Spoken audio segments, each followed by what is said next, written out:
I did not hear your question. What specifically are you calling for today? You say you want immigration reform. What are some specific bullet points you'd like to see? Well, the specific points that the Forward.US Ohio Coalition is talking about are, number one, unlocking the full potential, economic potential of immigrants. So one is we'd like to see reform that makes it easier for high-skilled immigrants to come to Ohio and then actually stay in Ohio. We make it very difficult for high-skilled immigrants to stay in the state. There are other countries that actually provide economic incentives and are paying these graduates to relocate in their countries, and yet we have a system where they have to jump through lots of hoops, they have to get in long lines back in the countries where they're from.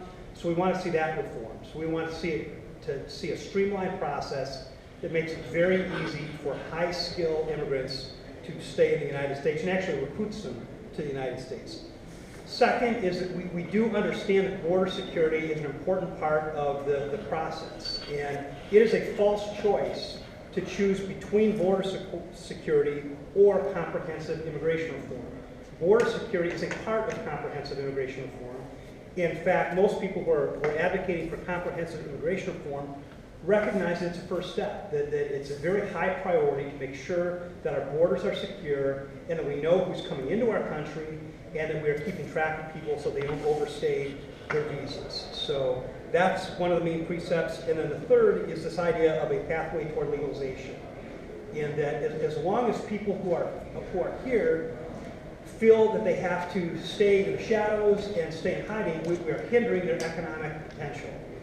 So if people don't feel that they can come out in the open and do business, they have to operate in the shadows. It's easy for them to be taken advantage of, and it just creates major hurdles to them actually starting businesses and owning them. We want to make it easy for that to happen. So those are some of the main precepts that we are calling for as an organization. Another aspect of comprehensive immigration reform is we need to modernize the entire system of evaluating who comes into our country and how they come into our country. Part of the reason that we have a backlog part of the reason we have a lot of people coming in without documentation or overstaying their visas is because our system is incredibly bureaucratic. There's too much red tape. From some countries, there's a waiting line of 15 to 20 years to come in legally. So until we modernize, to me, the immigration policy needs to ask the question, what do we need economically? What number of immigrants do we need to function at an optimal level economically? And then we need to make it as easy as possible for those immigrants to come to our country quickly and to contribute back to our economy. You know, a lot of people don't realize, I know Pat mentioned this, but these are taxpayers, and they're already paying into Social Security. They're paying state taxes. They're paying local taxes. We had a congressman speak in Springfield, and when he was talking about this issue, he said his first priority was enforcing our existing laws. And I said, do you realize that if you enforce our existing laws, you will put one of the major employees in Clark County out of business tomorrow?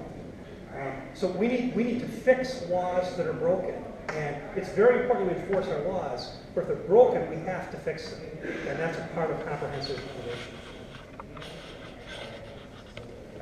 Yeah, let me add to that a little bit too, is what we would like to see, especially the retention of the brightest and the best, because we really aren't addressing that.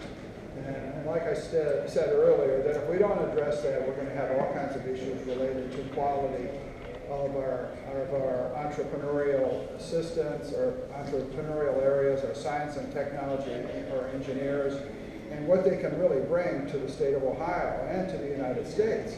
And we're not addressing that. The students graduate, they can stay here for 2 to 3 years, depending on what area they're in. If they're in technology, I think it's 24 months. And we're really not doing anything about that, and we sort of have our heads buried in the sand, and we need to address that. Yes, go, please. What do you think the prospects of